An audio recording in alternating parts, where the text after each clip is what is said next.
YouTube, what's good? Short little video. It ain't gonna be that in depth. It's just a little bit of me talking about the new Charger. I drove the Daytona 2 months ago, a couple months back, more than 2 months. It was cool. It was the RT, like 420 horsepower.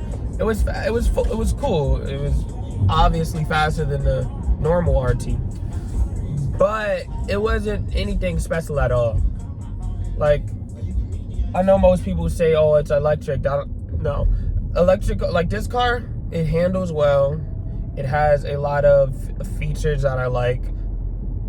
And it's a different driving experience. Because at the end of the day, driving characteristics is the whole fucking point of driving different cars. You want it to feel different. And the Charger, it felt different in really all the wrong ways. But that's the Daytona. Electric. Whatever. The new 6-pack Scat Pack Charger, it was genuinely, and I didn't want it to be the case. It was pretty much as bad as people said. It had terrible body roll, absolutely horrendous. First of all, it weighs as much as a Trackhawk with turbos, so delayed power delivery, and a 6-cylinder, 3-liter. It's B58's great, S58's cool, N55's, BMW's, Mercedes and Line 6's. Obviously, Porsche's flat 6's are great. The displacement and the size of the engine, the 6 cylinders, that's cool. That's not the issue. But the car itself is just bad. It's a bad car. You literally, it isn't moving until 80 miles per hour. And that's trash even compared to a Scat Pack. Like, I'm like, seriously, like, I know people hate on Mopars religiously, but I'm a Mopar fan for real. I wouldn't buy one, but I got friends with Hellcats, friends with Scat Packs, friends with Trackhawks. First of all, I love a Trackhawk. I love a fucking Trackhawk. But I'm not gonna hate on it. I'm just being real. It is worse than a regular Scat Pack. It's worse. Even though it has more power, it boosted. The fact that it's a 3-liter pushing around 5,000 pounds. Fuck no. The B58 S58 is only good because it's in a small body. Literally, the new Charger weighs more than an X3 and competition. Like, what are we doing?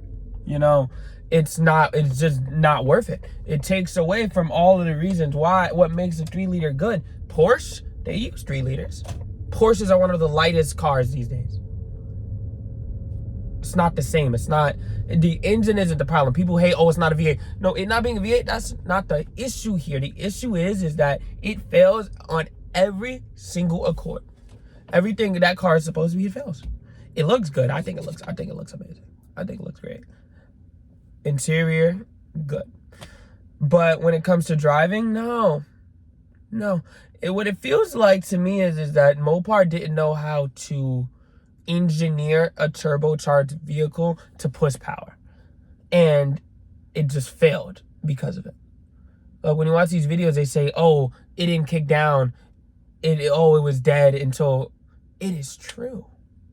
When I was hitting it, the turbos felt like it kicked in at 60 miles per hour.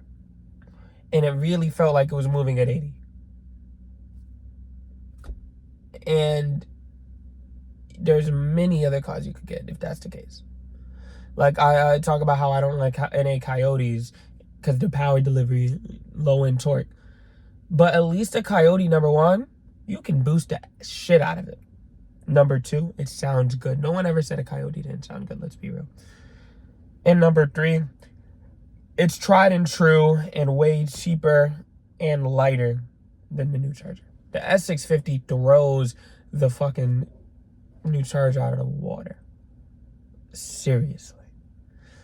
So, truthfully, Sad to say, but all the reviews is true.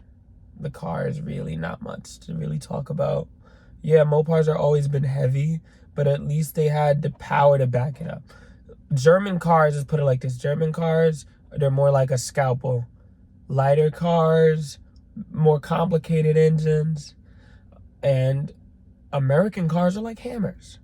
But specifically Mopars. Mopars are the most American car, if we're being real. Just thinking of their philosophy. Big car, bigger engine, vroom vroom loud. That's literally what Mopars are. Chevys have handling and a big V8. Coyotes have the boostability. Mopars just throw more power and more size at the problem. It's not much ingenuity really going in to creating a Hellcat, if we're being real. That's just truth. I love Hellcats, but put a supercharger on top of a 6-liter, and that's it. You didn't modify the suspension. You didn't lighter the body. You didn't do anything. So the problem is with the new Charger is that it's not the engine being a 3-liter. It's just a bad engine. You can modify them to push out 1,000 horsepower. They had a whole thing about that. But let's be real. Most engines can do 1,000 horsepower, but how cheap is it? How light is it? How fun is it? It's not, if the experience, it wasn't a fun experience. Like at 13 miles, like doing a slight turn at 13 miles per hour, that shit felt like it was about to roll over. Like, I kid you not. That body roll was insane. And I'm in an electric car. This weighs more than the gas-powered Charger by 500 pounds, maybe, which is insane. The body roll, 1,000 times better. This car handles like a motherfucker. It's heavy, but it handles. That Charger, no. I don't care about if a car is heavy. It's a matter of how it handles. The GTR is heavy. We all know what a GTR could get down with. Dodge failed. Dodge failed all the way around, except how the car looks. They failed every single other facet. And people saying putting the Hellcat in it. Them putting the Hellcat in it is furthermore proving that they failed at what they were trying to do. If we're being honest. A Hellcat is old. Those push rod engines are fucking prehistoric. Hellcat engines can push a lot of power. They can. They're forged internals. Not many engines can do what Hellcats do. For the engine, that is. But it is old, bro. They've had a push rod engine. Let's be real. The 6.2 in the Hellcat is not that much different from the 5.7 if we really just think about it on a general perspective. You could go in depth, oh, the injectors, oh, the fuel lines, this, down, and third, but let's be honest, it's the same fucking thing. It's the same thing. If you supercharge a 5.7, a regular person, you can't tell them the fucking difference. You can't tell. If you compare the 4.6-liter Mustang to a Coyote, it's a difference. It's a big fucking difference. They're similar. Big ass difference. Mopars haven't changed in 20 years plus. For them to be putting the Hellcat back in the new Chargers, they don't grow. They don't change. They're going to just be exactly what they've been. I mean, you can make the case about the Viper. The Viper had an old style engine. It was an old, reliable engine. But the Viper had the driving characteristics. It broke multiple records. It wasn't just a regular, big engined American car. But these Chargers, the same thing.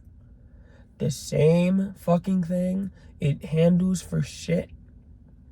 The interior, same thing. They just changed the interior. They finally changed the body style. But now the engine shit, they're gonna put a fucking V8 back, the same V8 fucking back in it.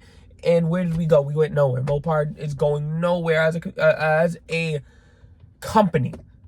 But the thing is that its fan base doesn't want it to. Coyote owners, mad that they keep releasing the same Mustang 5.0 with a body kit on it. Mopar owners, all they want is the same engine with a fucking body kit. That's all they want, is the fan base. And then Chevy, either they love the Corvette or they hate it and they think they should bring back the Camaro. At the end of the day, you get what you fucking pay for. Mopars like how it is. They want it to be old. Mustangs complaining that a Mustang isn't competing with a Corvette, which was never the intention. And it doesn't need to. It does not need to. It doesn't. A Corvette competed with a Viper. A Mustang, it would be an honest if you really look at it, it was a muscle car that competed with the Camaro and the Charger and the Challenger. But if you look at the fact that Mustang is the only muscle car right now, it was always past those others. The Mustangs hit above its weight class with its the number one, the stock potential that it holds, and then the aftermarket, if we're being real. But it was never supposed to compete with Corvette. And Mopar is just gotta fall off the fucking face of the earth. And fucking Chevy, they're just eating good. Ford's complaining, Mopar's is complaining. The cars aren't new and old at the same time. And Chevy is pretty much eating good.